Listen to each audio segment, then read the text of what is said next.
Shalom Bapak Ibu, dimanapun kita berada. Senang sekali kita ketemu lagi malam ini.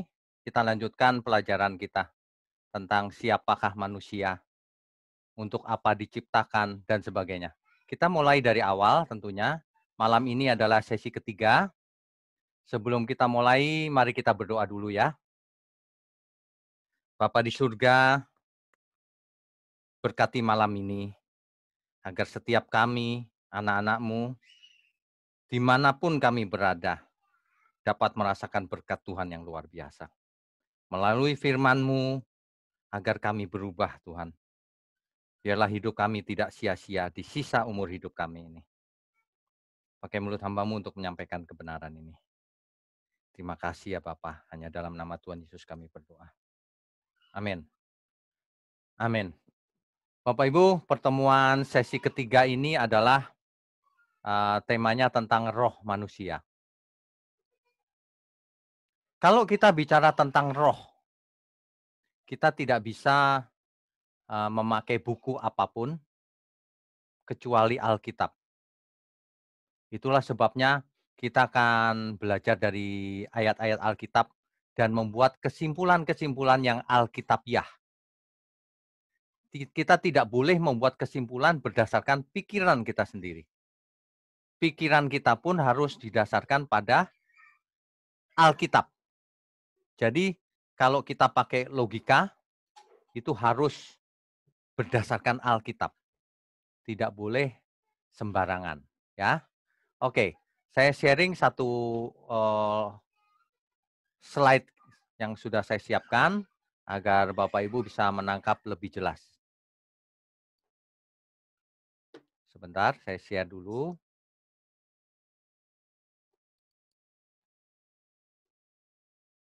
Baik. Co-host, apakah sudah terlihat di layar? Sudah, Pak. Sudah ya? Oke, baik. Kita akan bicara panjang lebar tentang roh manusia.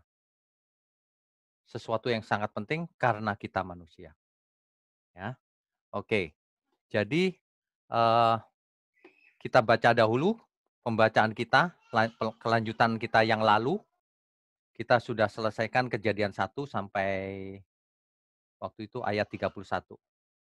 Coba kita lihat dahulu Kejadian 2. Kita lanjutkan ya, Bapak Ibu. Di Kejadian pasal 2, ayat yang pertama, demikianlah diselesaikan langit dan bumi dan segala isinya. Tapi di ayat kedua, ketika Allah pada hari ketujuh telah menyelesaikan pekerjaan yang dibuatnya itu, berhentilah ia pada hari ketujuh. Sebentar, saya stop sharing dulu deh.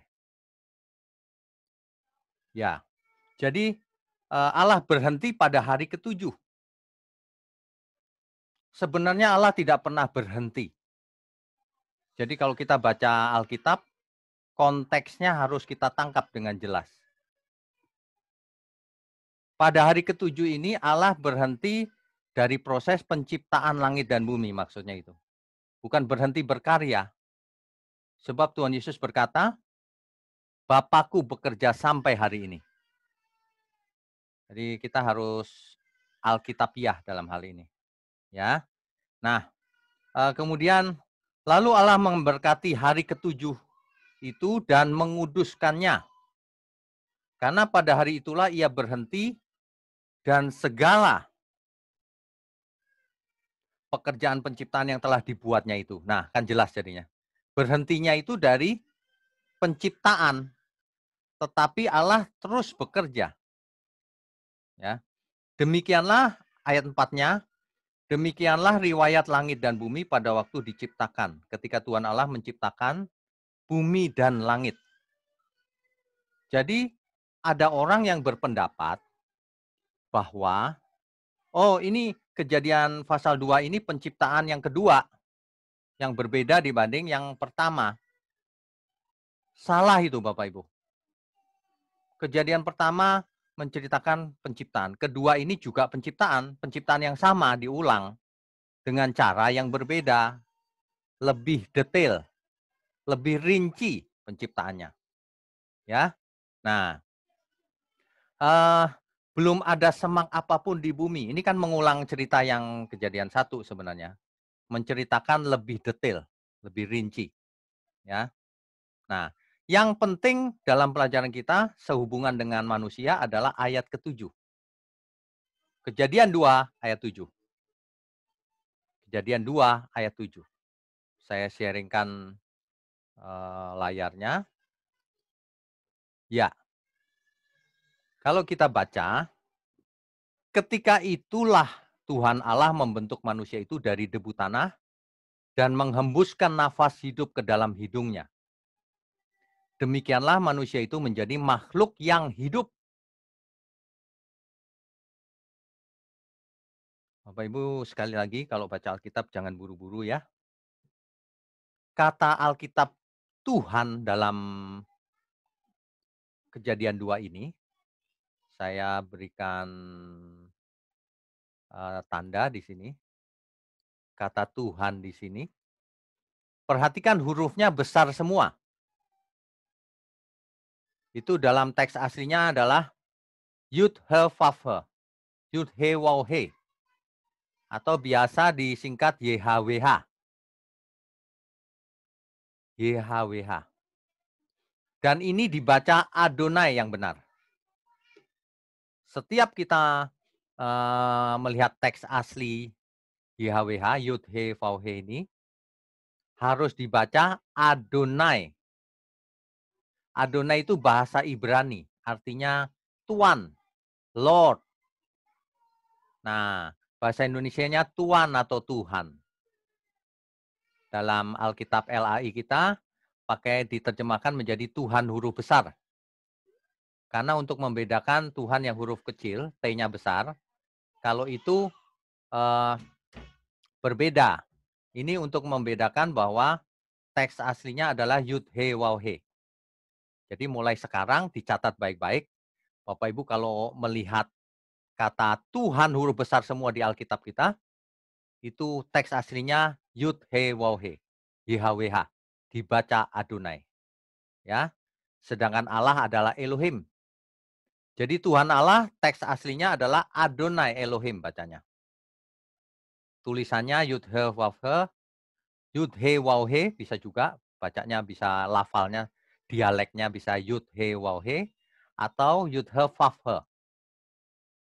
Adonai Elohim. Ketika itulah Tuhan Allah membentuk manusia itu. Manusia di situ dari kata Adam. Adam itu artinya manusia. Dari debu tanah. Nah, tanah itu juga Adamah. Dari kata Adamah. Makanya Adam manusia itu dari panggilannya saja sudah jelas berasal dari tanah.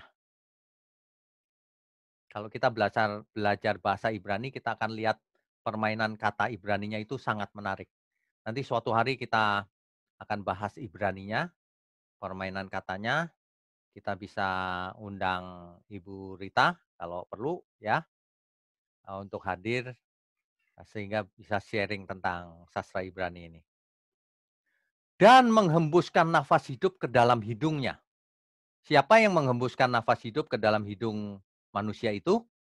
Tuhan Allah. Demikianlah manusia itu menjadi makhluk yang hidup. Nafas hidup di situ, dalam teks aslinya, kata yang dipakai adalah nismat chayim. Nismat berasal dari kata nesyamah. Chai, chai itu hidup. Chayim, bentuk jamak dari hidup. Nafas hidup dihembus oleh Tuhan Allah kepada manusia itu yang dari debu tanah. Nah, tentu saja kita tidak berpikir menghembus itu adalah menghembuskan oksigen. Sebab Tuhan Allah itu roh. Jadi bukan seperti manusia menghembus. Harus menarik oksigen dulu baru ditiupkan. Bukan. Bukan demikian. Tentu yang dihembus ini ternyata nesyama. Nesyama dalam konteks ayat ini, pastilah dia roh. bentuknya, bukan oksigen yang keluar dari paru-paru manusia, bukan. Jadi Tuhan Allah menghembus roh yang benar. Nah, roh inilah yang akan jadi roh manusia nantinya. Jadi roh manusia asalnya dari Tuhan Allah, menghembus, keluar dari Tuhan Allah, ya. Nah, dengan demikian kita tahu bahwa ayat ini mengandung pengertian yang luar biasa.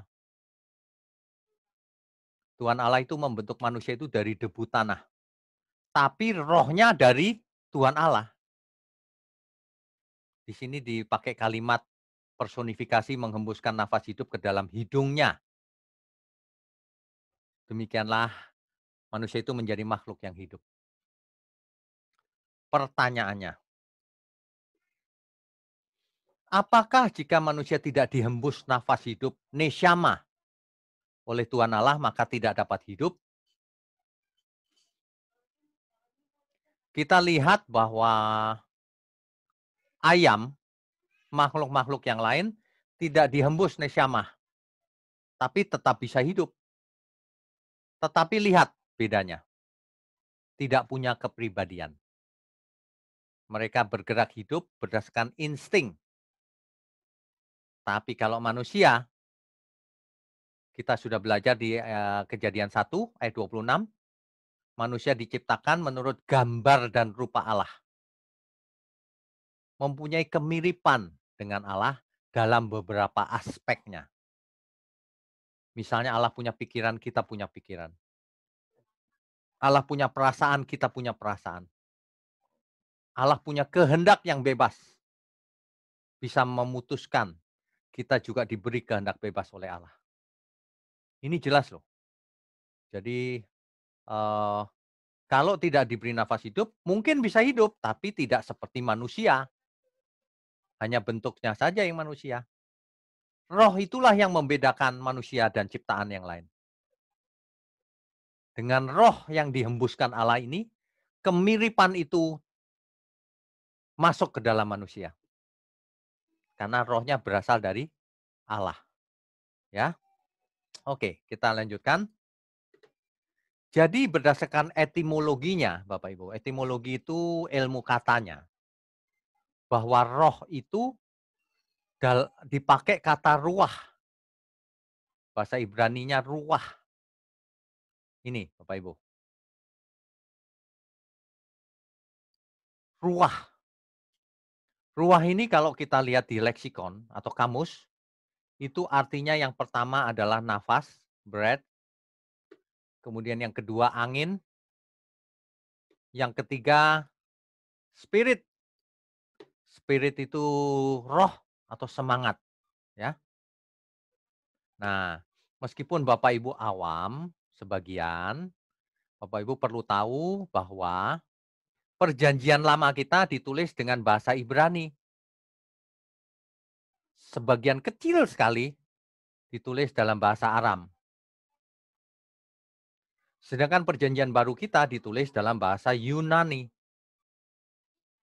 Nah, dalam bahasa Ibrani dipakai kata ruah ini untuk roh. Yang Bapak Ibu perlu tahu juga, meskipun tidak mendalami, bahwa kata benda dalam bahasa Ibrani itu memiliki gender. Kata benda dalam bahasa Ibrani itu memiliki gender, maskulin atau feminin. Laki-laki atau perempuan, kelaki-lakian atau keperempuan-perempuanan. Ini kata benda. Ya.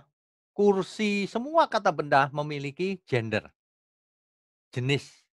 Seolah-olah punya jenis kelamin. Ya. Coba kita lihat ruah ini apa gendernya. Ruah ini adalah noun, yaitu kata benda. Singular, artinya tunggal. Ya. Gendernya adalah feminin. Ruah di perjanjian lama, roh di perjanjian lama pakai kata ruah yang gendernya feminin.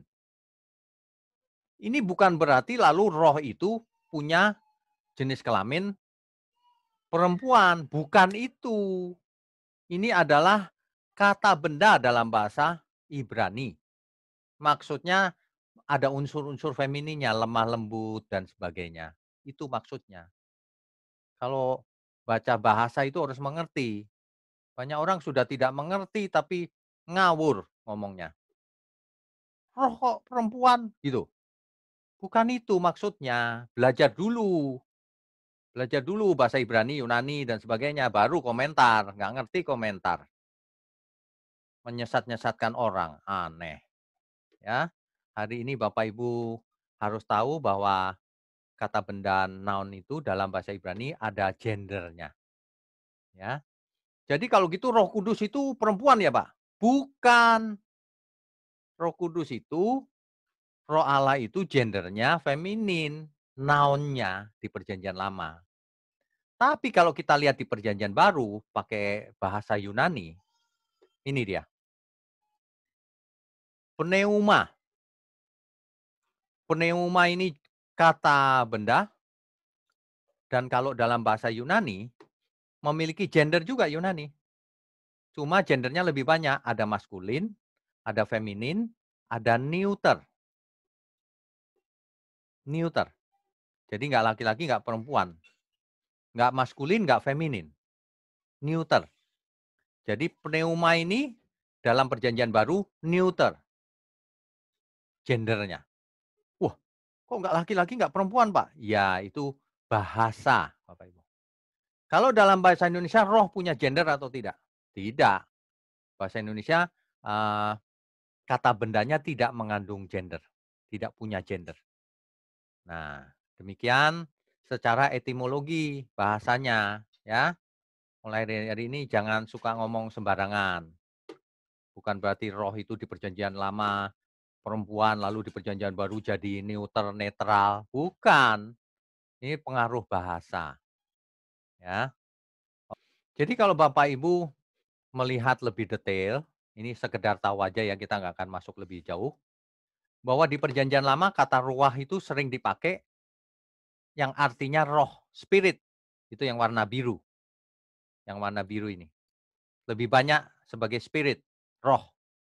Tapi bisa juga berarti angin, wind, atau nafas, ya, dan lain-lain. Bisa juga udara, bisa juga pikiran, bisa juga sisi dan sebagainya, ya. Ini cuma sekedar tahu saja. Yang penting adalah bagaimana nanti dampaknya dalam hidup kita. Sebab pelajaran Alkitab kalau nggak berdampak buat apa? Ya, oke. Nah, sedangkan pneuma dalam perjanjian baru, itu hampir semua kata pneuma dipakai sebagai artinya spirit atau roh, atau gairah atau semangat. Sedikit yang pakai kata itu yang berarti lain. Ingat ya Bapak Ibu ya, kalau kita baca Alkitab, jangan mengartikan berdasarkan kamus saja. Sebab kalau lihat kamus atau leksikon, artinya bisa banyak.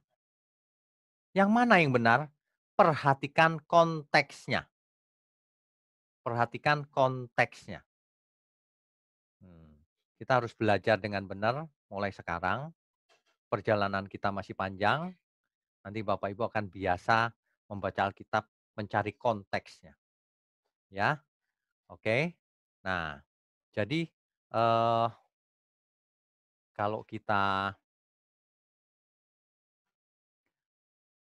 jadi begini.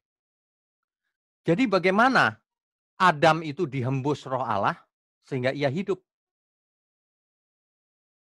Lalu bagaimana dengan keturunan Adam? Kan tidak banyak orang yang tahu bahwa ketika Adam dan Hawa punya anak, apakah rohnya berasal dari mana? Apakah dihembus nafas Allah lagi, sekali lagi? Apakah sekarang di rumah sakit kalau orang melahirkan dihembus nafas Allah terus setiap bayi? Atau bagaimana? Ya. Nah, inilah eh, kita harus benar-benar teliti waktu baca Alkitab. Kadang-kadang Alkitab itu tidak menulis secara eksplisit, tetapi kita bisa tahu bahwa kesimpulannya adalah begini atau begitu. Jangan pernah mengharapkan Alkitab selalu menulis secara eksplisit. Kitalah yang harus menarik konteksnya. Memang terkadang ada yang eksplisit, tapi terkadang tidak eksplisit. Itulah sebabnya orang yang tidak bisa menarik eee, arti implisitnya, itu malah sering menyesat-nyesatkan orang. Dia tidak mengerti bagaimana menarik pengertian yang implisit. Dia tidak bisa mengerti bagaimana mengekstrak Alkitab dengan benar. Nah, kalau kita belajar pelan-pelan, kita nggak berani menyesatkan orang, ya. Nah, oke, saya lanjutkan, kita share lagi, ya. Jadi roh manusia mula-mula dihembus oleh Allah. Bagaimana dengan keturunan manusia? Tentu saja kita menjawabnya harus menurut Alkitab, bukan menurut kita, ya. Oke, bagaimana menurut Alkitab? Kita baca Ibrani 9 ayat 27 sampai 28. Dan sama seperti manusia ditetapkan untuk mati hanya satu kali saja, dan sesudah itu dihakimi. Demikian pula Kristus yang hanya satu kali saja mengorbankan dirinya untuk menanggung dosa banyak orang. Sesudah itu ia akan menyatakan dirinya sekali lagi tanpa menanggung dosa. Tuhan Yesus akan datang lagi bukan untuk penebusan dosa lagi, tapi untuk menganugerahkan keselamatan kepada mereka yang menantikan Dia. Kalau yang nggak menantikan Dia, ya nggak selamat. Nah, jadi tidak semua orang selamat. Kalau tidak menantikan, ya nggak selamat. Bukan salah Tuhan, salah orang itu. Kenapa tidak mau ikut Tuhan? Ya. Nah, tentu saja keputusan menantikan Tuhan atau tidak itu keputusan pribadi, bukan ditakdirkan oleh Tuhan, bukan dipredestinasikan oleh Tuhan, bukan nasib, pilihan pribadi menantikan Dia atau enggak. Kita mau taat apa enggak? Jangan salahkan orang lain, jangan salahkan Tuhan. Setiap kita akan dihakimi, ya. Jadi kalau manusia hanya hidup hanya satu kali lalu mati dan dihakimi, artinya roh manusianya tidak mengalami reinkarnasi.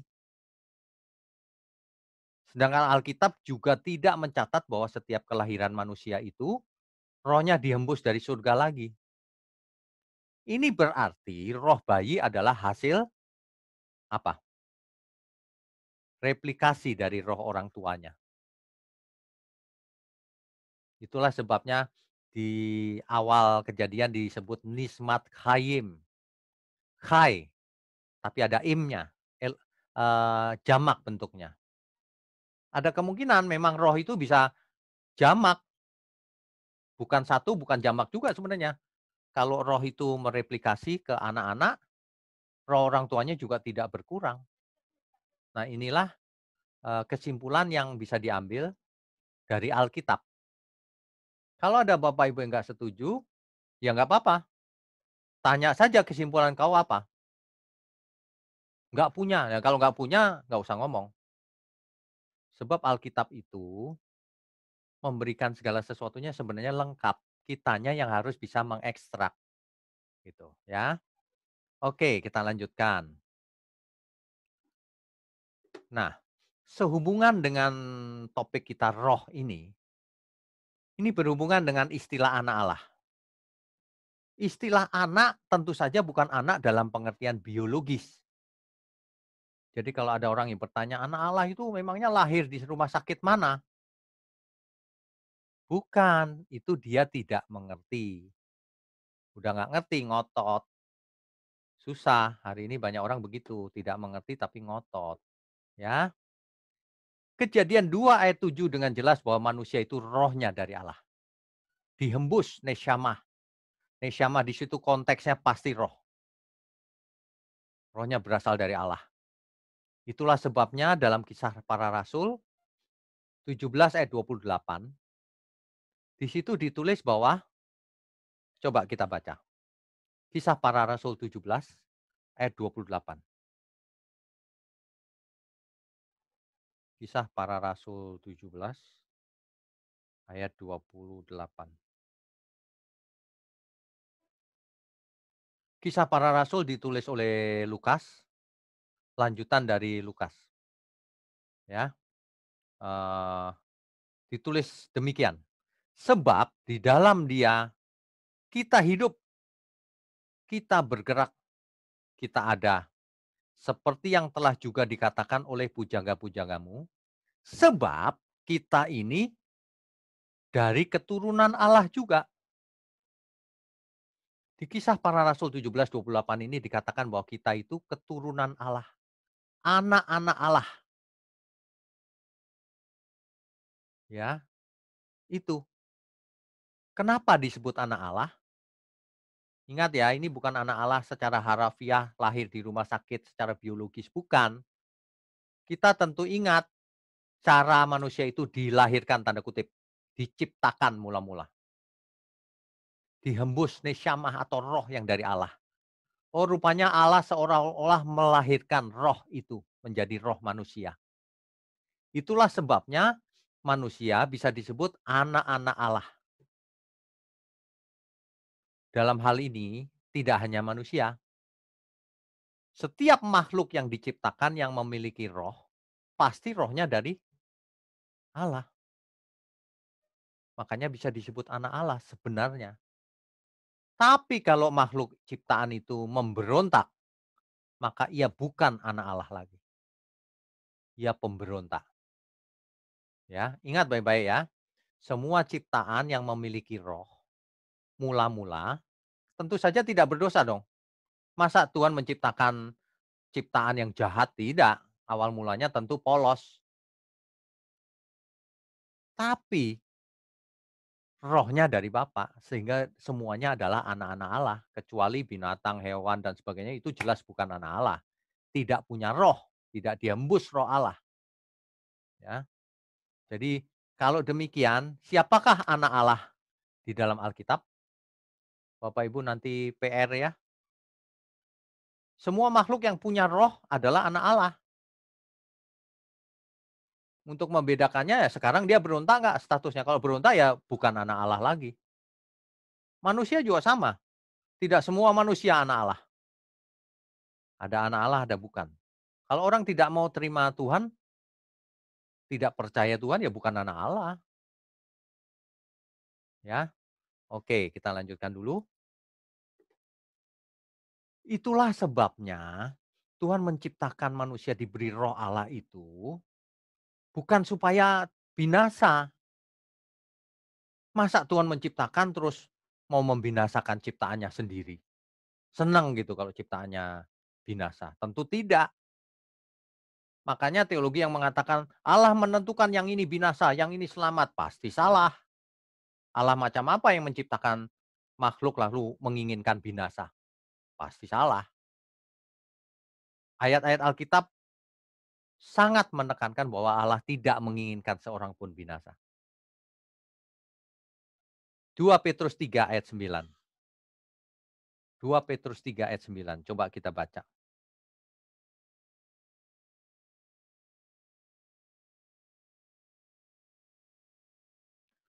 Tuhan tidak lalai menepati janjinya sekalipun ada orang yang menganggapnya sebagai kelalaian. Tetapi ia sabar. Tuhan Yesus itu sabar.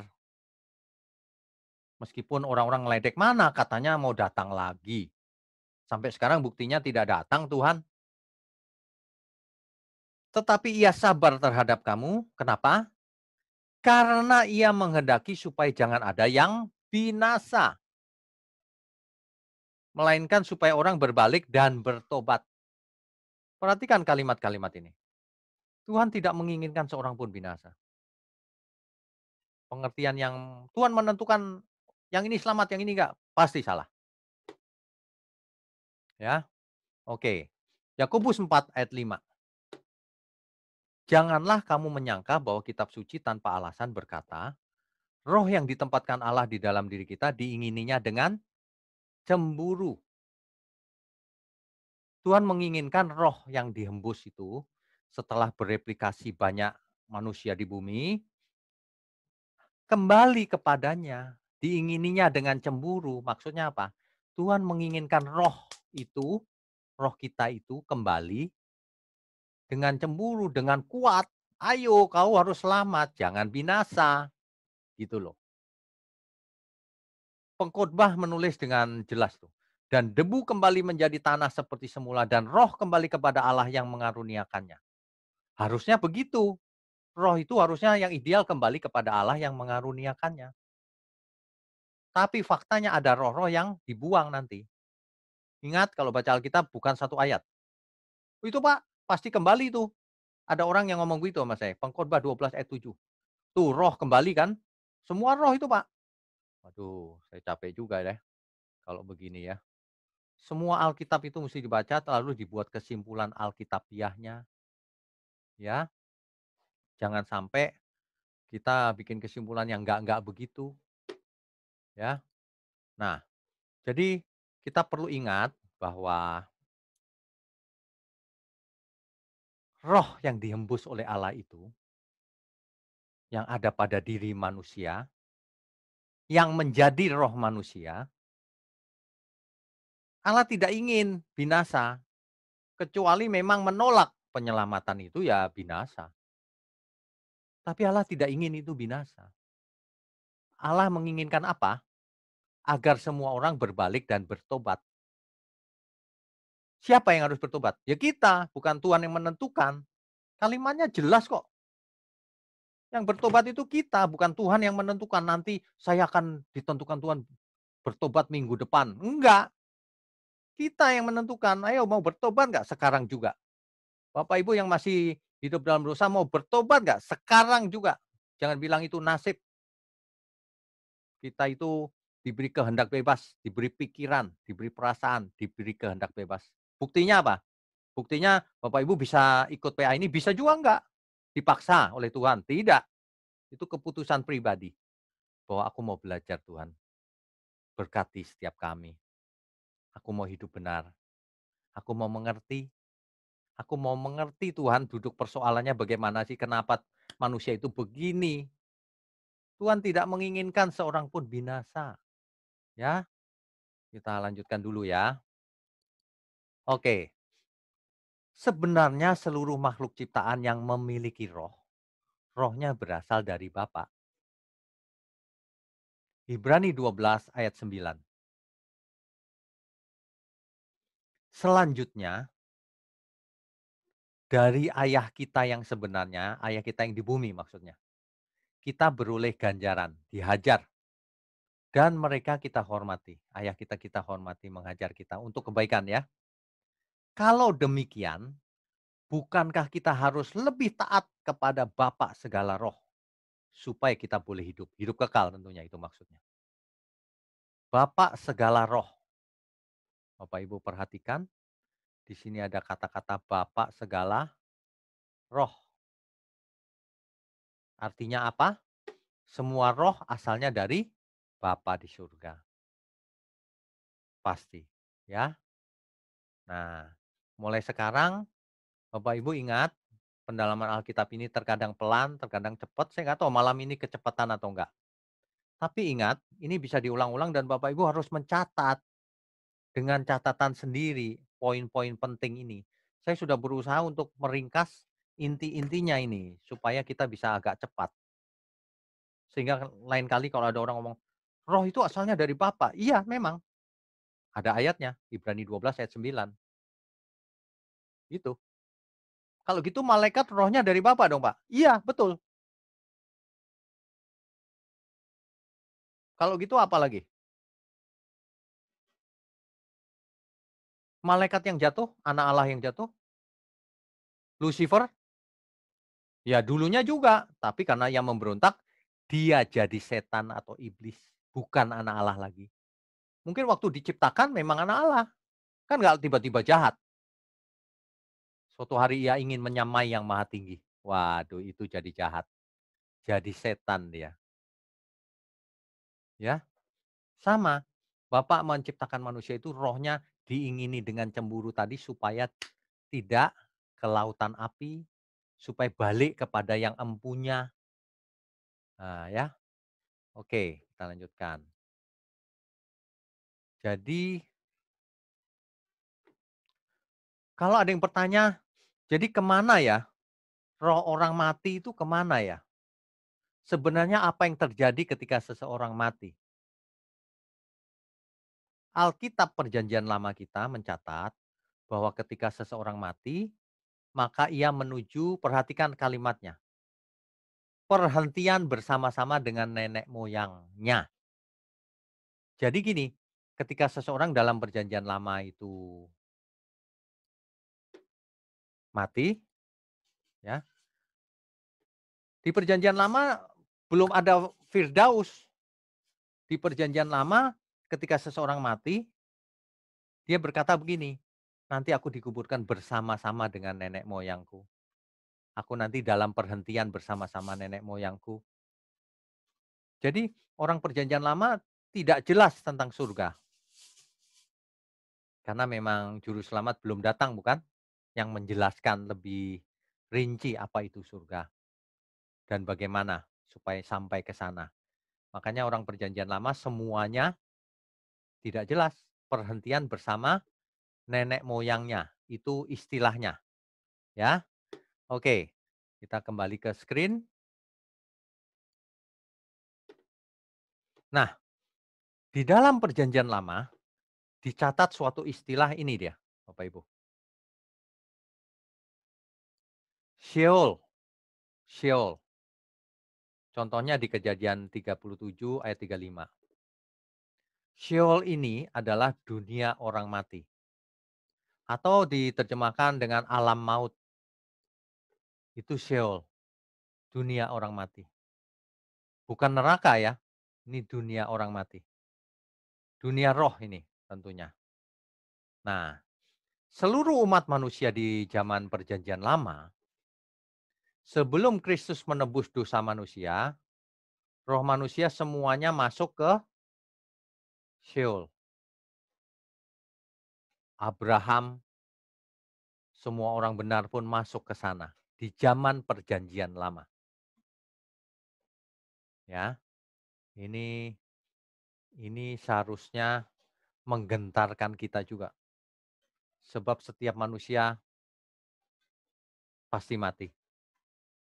Kemana kita pergi? Kalau di Perjanjian Lama pasti ke Seol. Sekarang kita ada di Perjanjian Baru. Nanti kita akan lanjutkan ya, ketika kita sampai di sana, Perjanjian Baru. Nah, manusia diciptakan begitu dahsyat. Dihembus roh yang dari Allah. Diciptakan segambar dengan Allah. Atau hampir sama seperti Allah. Jadi manusia sudah pasti memiliki kesadaran untuk membuat keputusan dalam hidupnya. Manusia adalah makhluk etis yang harus bertanggung jawab terhadap apa yang diperbuatnya. Coba kita baca 2 Korintus 5 ayat 10.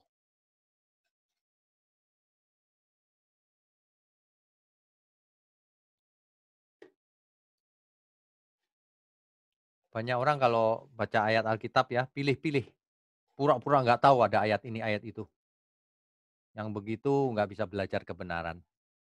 Ya. 2 Korintus 5 ayat 10. Sebab kita semua harus menghadap tahta pengadilan Kristus. Kita siapa? Semua. Orang percaya enggak, Pak? Loh, ini ngomongnya semua, ini orang percaya termasuk. Jangan ngerubah-ngerubah Alkitab, Bro. Ya. Semua harus menghadap tahta pengadilan Kristus. Kenapa? Supaya setiap orang memperoleh apa yang patut diterimanya. Sesuai dengan yang dilakukannya dalam hidupnya. Ini baik ataupun jahat. Jadi, Bapak Ibu, kalau kita baca Alkitab ya, penghakiman itu selalu dilakukan terhadap perbuatan kita. Selalu apa yang diperbuatnya. Ya, selalu. Manusia itu dinilai dari karakternya, dari perbuatannya. Tapi keselamatan bukan karena perbuatan baik, Pak. Memang, tapi iman tanpa perbuatan juga bukan iman.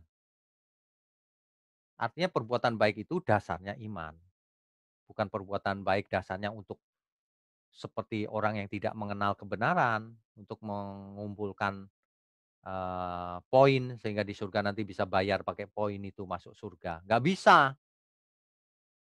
Keselamatan itu anugerah, tapi manusianya yang harus meresponi.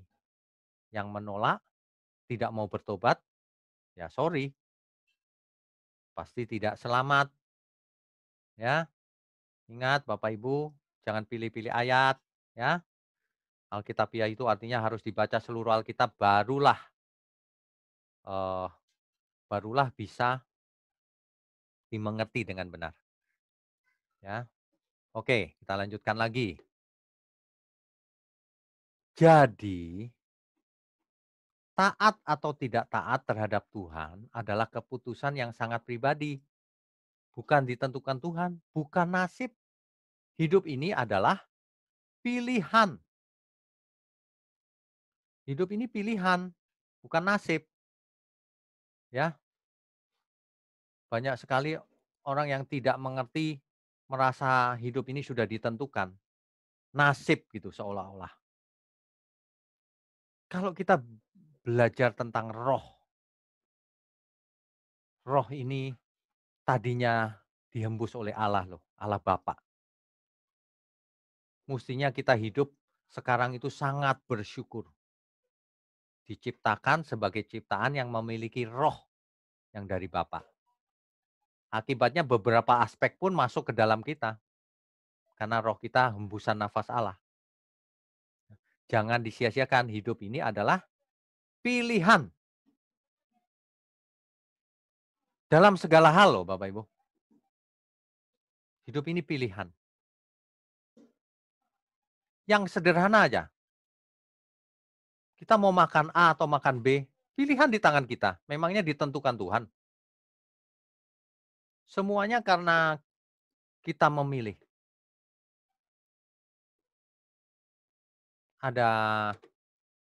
Ada situasi di mana setelah pendalaman Alkitab ada yang tanya ke saya, "Pak, menurut saya ya semua sudah ditentukan Tuhan, Pak." "Oh, baik." Saya tanya begini, "Coba tangannya digerakkan gini." Dia gerakkan gitu. Lalu saya tanya, "Itu siapa yang menggerakkan?" Dia mau jawab tapi agak lama. "Itu yang menggerakkan Roh Kudus, Pak." "Oh, oke. Jadi Bapak ke sini dengar PA ini keputusan siapa?" "Keputusan Roh Kudus," katanya. Wah, kalau jawabannya begini repot juga nih. "Oke, baik. Bapak pernah buat salah nggak?" "Pernah, Pak." "Nah, keputusan siapa?" Nggak mau jawab dia. Apakah kalau berbuat salah keputusan sendiri, kalau benar keputusan Tuhan, Tuhan yang menentukan, Tuhan yang menggerakkan tangan kita ke kiri ke kanan, Tuhan yang menggerakkan kita tanpa setahu kita, apakah kita robot biologis di tangan Tuhan seperti wayang dimainkan Tuhan? Apakah Tuhan sutradara yang hanya, memainkan peran kita tanpa setahu kita, sebenarnya kita semua sudah ditentukan? Nah, Alkitab tidak mencatat hal itu. Alkitab sangat tidak mencatat hal itu.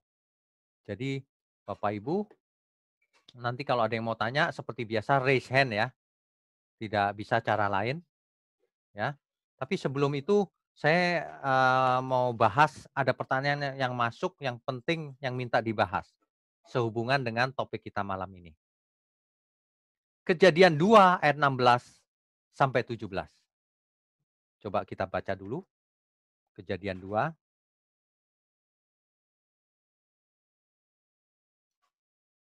ayat 16 sampai 17. Ini dia. Lalu Tuhan Allah memberi perintah ini kepada manusia, semua pohon dalam taman ini boleh kau makan buahnya dengan bebas. Perhatikan baik-baik ini. Tuhan memberikan perintah kepada manusia, semua pohon di taman ini, di Taman Eden maksudnya, boleh kau makan dengan bebas. Boleh. 17-nya. Tetapi pohon pengetahuan tentang yang baik dan yang jahat itu, janganlah kau makan buahnya. Sebab pada hari engkau memakannya, pastilah engkau mati. Eh, Pertanyaannya begini, itu yang dimaksud mati apa ya Pak? Buktinya ia nggak mati, Adam. Mati di sini tentu saja ada artinya. Adam, di mana ini, kalau kita baca tafsir harus fleksibel ya, Bapak Ibu ya. Tapi tidak boleh ngawur. Adam kalau tidak jatuh dalam dosa, tidak makan buah itu, mati apa enggak? Tentu tidak, hidup kekal. Buktinya itu mati. Pada hari di mana engkau makan, engkau mati. Nah, tentu yang dimaksud mati di sini artinya bisa banyak. Yang jelas fisiknya jadi mati. Umurnya Adam nggak sampai 1930 tahun. Jadi Adam menjadi mati fisiknya. Tapi yang terutama mengerikan adalah rohaninya. Hubungannya dengan Tuhan terpisah. Itu dikatakan mati. Manusia jadi kehilangan kemuliaan Allah. Tidak bisa mencapai kesucian Allah lagi. Ya, dan terpisah dengan Allah tentunya. Mati.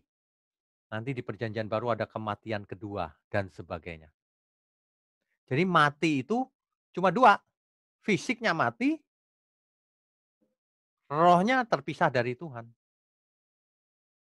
Yang jelas fisiknya mati itu kualitasnya turun jauh menjadi tidak kekal lagi. Ya.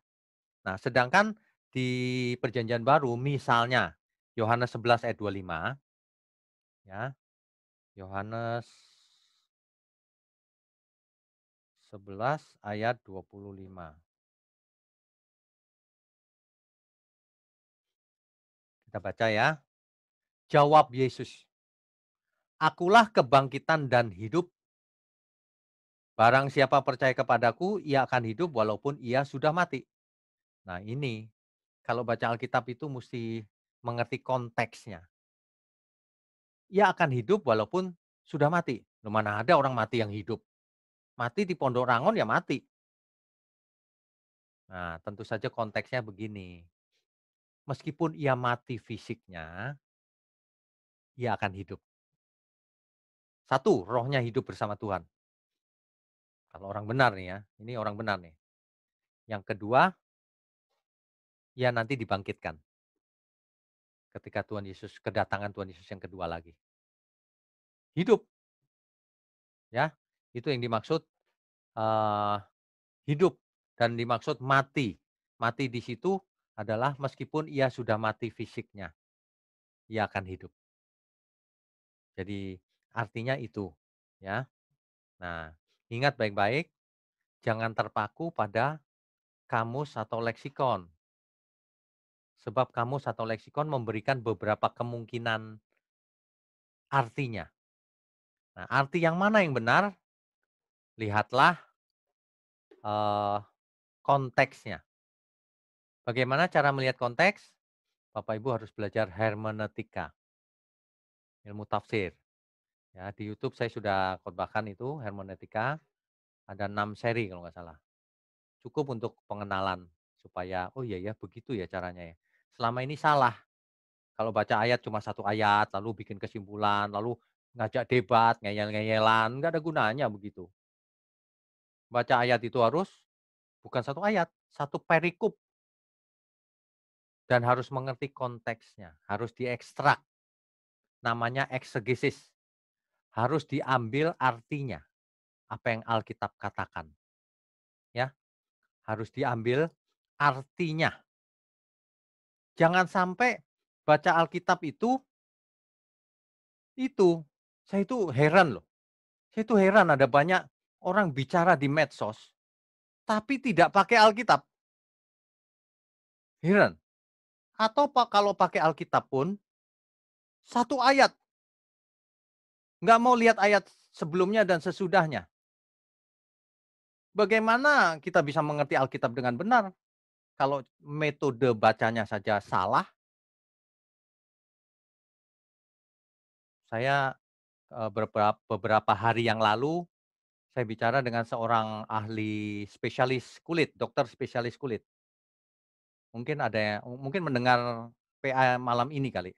Nah, saya berkata begini sama, eee, bapak dokter ini, "Bapak kan spesialis kulit nih, bisa nggak Bapak waktu sekolah membaca buku bab satu saja?"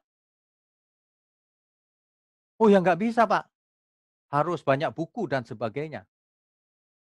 "Bisa nggak satu paragraf saja?" "Apalagi satu paragraf Pak, bisa nggak satu kalimat saja untuk menyimpulkan?"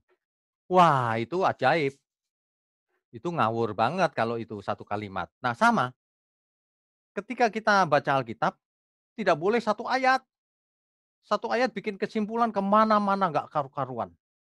Waduh, bagaimana kita bisa mengerti? Nanti kita lihat dampaknya dalam hidup seseorang.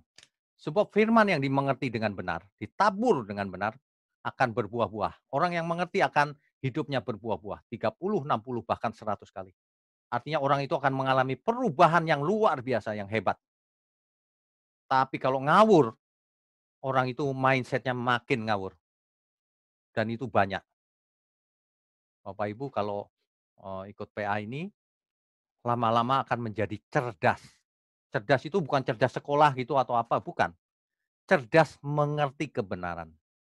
Peka membedakan mana yang benar, mana yang salah. Ingat ya, lihat konteksnya.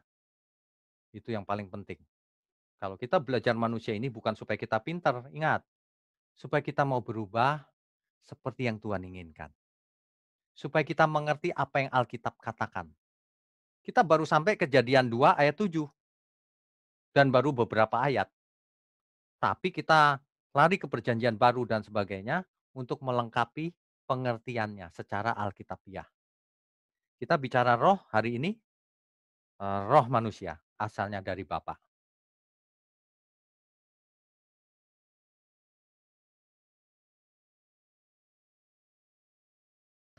Silakan Bapak Agus da Silva. Pak Agus, silakan. Ya, selamat malam, Mbak. Selamat malam. Ya, ini Pak, saya ingin bertanya masalah untuk di beberapa khotbah Pak Eras selalu mengatakan tentang membedakan roh, Pak. Ya, oke. Nah, saya ingin penjelasan tentang apa yang dimaksud dengan Pak Eras tentang membedakan roh atau peka membedakan roh tersebut. Yaitu perihal membedakan roh itu yang bagaimana dan yang mestinya yang untuk kita tahu yang bagaimana ya, Pak. Itu sih ya pertanyaan saya, Pak. Oke.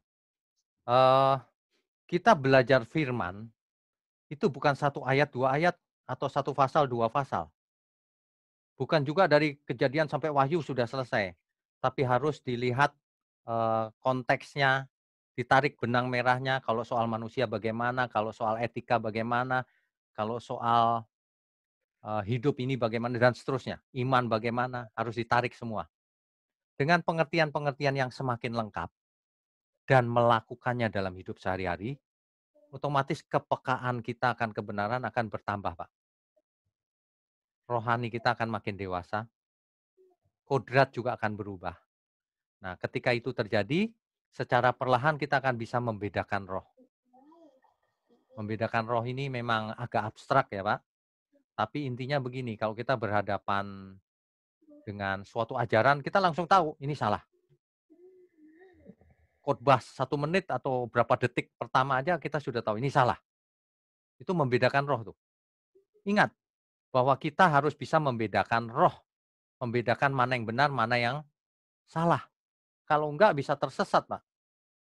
Nah, makin peka kita akan bisa membedakan. Bahkan ketika kita dekat dengan orang yang kerasukan pun Kalau kita peka, kita tahu ini kerasukan nih. Nah, bahkan kepekaan itu akan sampai di sana, Pak. Memang kedengarannya mistik, tapi itulah yang terjadi. Tapi yang lebih inti adalah membedakan roh, apakah ini roh benar atau roh palsu. Itu penting. Jadi mulai sekarang jangan suka mendengarkan khotbah sembarangan di internet, YouTube. Banyak banget yang ngaco, saya udah lihat. Hati-hati ya Bapak Ibu ya. Kalau Bapak Ibu ikut PA seperti ini, nanti setelah berjalannya berapa puluh sesi kemudian, pasti sudah beda cara membedakan. Langsung nangkap ketika orang ngomong salah. Langsung nangkap orang ini seperti apa. Saya sudah mengalami banyak hal orang-orang bersaksi begitu. Jadi firman itu luar biasa, Pak. Firman yang ditabur dan dimengerti membuat orang itu berbuah-buah. 30, 60, 100 kali. Apa maksudnya? Berubah luar biasa. Begitu, Pak. Ya, senang sekali. Ada pertanyaan banyak yang masuk. Sayang sekali waktunya nih. Co-host bagaimana? Kok masih ada yang baru masuk ya? Cukup, Pak, cukup. Cukup ya? Ya, Ini Pak. sudah lewat 7 menit nih. Pertanyaannya juga sudah banyak. Kita lanjutkan Rabu depan ya Bapak Ibu ya. Pastikan untuk teman-teman yang belum bisa mengikuti online begini, nggak apa-apa karena besok atau lusa sudah ada di YouTube. Ya, agar tidak bolong-bolong. Di samping itu, saya sarankan untuk menginstall OBS, Online Bible Study. Sehingga saya bisa sharingkan bahan-bahan melalui itu. Sehingga setiap hari Bapak Ibu bisa lihat langsung di handphone. Sederhana. Oke, baik. Kita tutup ya. Kita berdoa yuk. Bapa di surga, kami mengucap syukur meskipun kami di rumah, tapi kami bisa belajar bersama-sama. Terima kasih untuk firman-Mu, dan kami percaya firman-Mu berkuasa mengubah setiap kami. Berkati setiap kami yang mendengar firman-Mu malam ini, juga banyak orang yang belum sempat dengar, sehingga mereka juga bisa dengar melalui YouTube. Terima kasih Bapa, hanya dalam nama Tuhan Yesus. Kami berdoa dan ucap syukur. Amin. Amin. Oke, sampai jumpa Rabu depan ya Bapak Ibu ya.